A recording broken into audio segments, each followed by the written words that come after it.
my top five TV shows, you guys. Here we go. Coming from five, my first top five was Sherry. Sherry was a very good show on Lifetime. I enjoyed everything that Sherry brought to the table with Malcolm Jamal Warner. She had James Avery on there. Very, very nice lineup. I enjoy all the characters that are on the show. Sherry is a very good show. If you do not check it, make sure you check it when it goes. If they have a second season, it's really great and left us on a high note. You don't know which guy she's going to choose.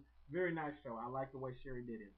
Number four is going to go to Ugly Betty. Ugly Betty has still been keeping up no matter how much ABC tries to switch stuff around or what's going on with Ugly Betty. I will still give Ugly Betty its props because Ugly Betty is doing a great job. They have a great storyline. I enjoy every bit of Ugly Betty.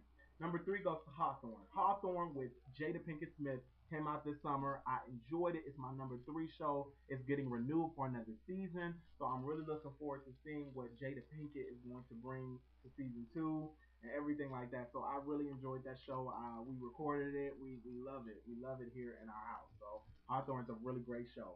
Glee got my number two spot because Glee it just blew up, you guys. I mean, from the songs that are on Glee to the little things that they have going on with Glee. It reminds me a lot of Ugly Betty, like a musical version of Ugly Betty because of all the drama that goes on with Glee. I really, really enjoy Glee. It's really, really great. I can't wait to see what they come out with in the springtime after American Idol goes back off. They're going to bring Glee back for the spring session of Glee. So I'm really looking forward to seeing Glee. And my number one has to go to a show which finally went off air in its eighth season, would be Monk. If you don't watch Monk, Monk is a very well put together show. It had one of the best last shows of the season ever. Like the series finale was off the chain. It just brought everything together, and it gets my number one spot. I don't care what anybody says. Monk is the show, y'all. If y'all haven't watched it, check it out. Monk gets my number one top TV shows of 2009.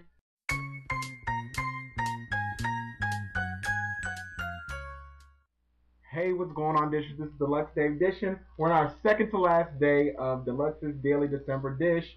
Very excited that we're in and out this decade. We've been talking about the top things in 2009, and I've been giving you my top five, and you just watched my top five. You're about to watch the other half of my top five in just a second. But first, I wanted to talk about all these things in music today, because I talked about movies the other day. Today, I'm going to talk about the music edge of everything. First of all, I wanted to talk about Mary J. Blige debuting at number 2 on the Urban chart with her album Stronger with Every Tear. Young Money was expected to do well, but it debuted at number 9. So it still made the top 10, but it debuted at number 9. So that's a good effort by Lil Wayne and his Young Money crew. So I'm proud of them. Next, I really want to talk about all these different albums that we should expect in the first quarter of 2010, which you should be looking forward to. Some of them have not been promoted at all. Like, let me talk about this first one. Christina Milian's album is supposed to be released on January 1st. January 1st, Christina Milian's album is supposed to be released. I have not heard anything about this. It's her self-titled album, supposed to be released on January 1st. So if you want to be looking out for Christina Milian, I have not heard any music from the album, so I don't know what it's going to do. Look forward to Christina Milian's effort. Illusion comes out on January 12th. Omarion, his album Illusion comes out. It's the first album that he's releasing that is going to have a parental explicit label on it. He's had a couple albums, and this is his next album that's going to have an explicit label. I really don't understand the flow of putting R&B albums out with explicit lyrics a lot of the time. I just don't like to hear all that all the time. I think that they can get their point across without having all that whatever. I think it's unnecessary sometimes. So Usher also had a song that came out from his album that's going to be released on March 1st. It's scheduled to be released on March 1st, a day before Jamie Foxx's album, which is actually supposed to be released, called Body, is going to be released on March 2nd. So I don't understand the flow of releasing releasing albums with the explicit label, because there's a song called Little Freak, which she does with Nicki Minaj, which is very, very just every other word. I'm like, okay, Usher, this is a totally new Usher, which I will have to see how this turns out. Toni Braxton, you can be looking out for an album. It's supposed to come out around the same time as Sade's album, a week before Sade's album. I believe it's coming out February 2nd.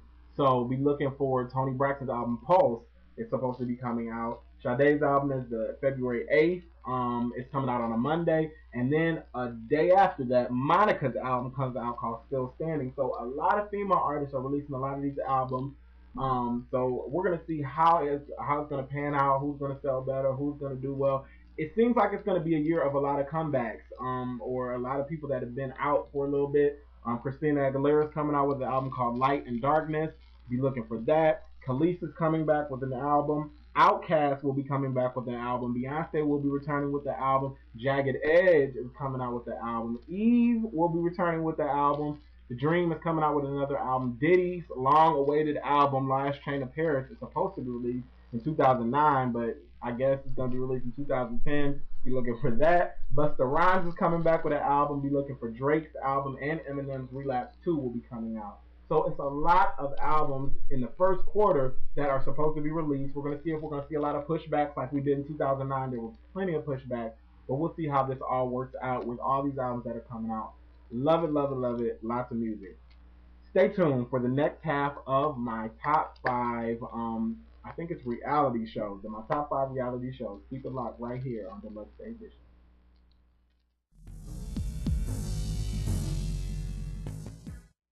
All right, my top 5 reality shows. Number 5 has to go to The Bad Girls Club. The Bad Girls Club is on Oxygen. I mean, let me let you know something. My friend, she watches this show all the time, and like every time she comes around, it's just like she has the attitude of a bad girl. So it's like that show is just like infectious. If you want to say that, it's like an infectious show. You come with a bad attitude if you watch the Bad Girls Club. Let's just put it that way. Anyways, Bad Girls Club gets my number 5 spot. Number 4 goes to I Work for Diddy 2. I Work for Diddy 2. I did not think I was gonna like it as much as 1 because Oprah, but they brought Oprah back. But it's a really good show. I enjoy I Work for Diddy. Diddy really be fooling with them folks. He be up there really messing with them guys in the head. So I really enjoy to see how he fools with people and tries to, pretty much manipulate them to do whatever he wants them to do. Number 3 goes to Dancing with the Stars. Dancing with the Stars. Dancing with the Stars. It had Maya on there. It had all these different people on there. I enjoyed this season of Dancing with the Stars. It gets my number 3 spot. Number 2 has to go to American Idol. Even though people try to hate on American Idol, I might not watch this new season because, my girl Paula Abdul is going off and is getting replaced by Ellen.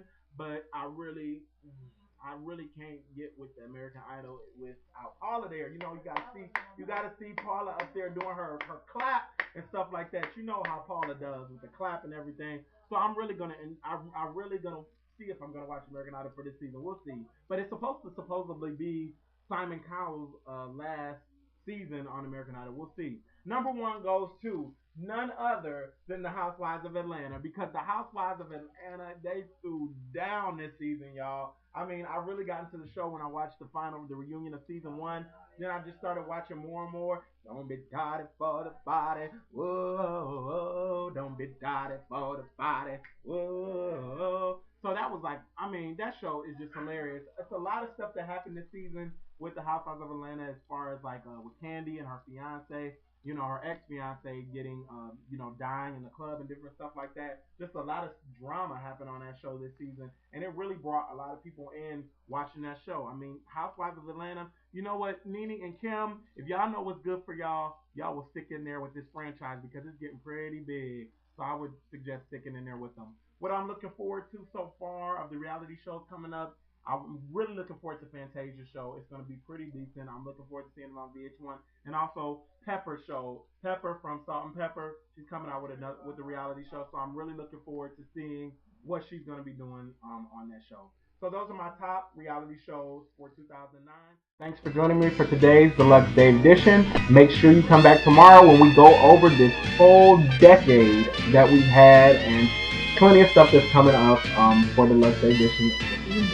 Yeah. All back, y'all.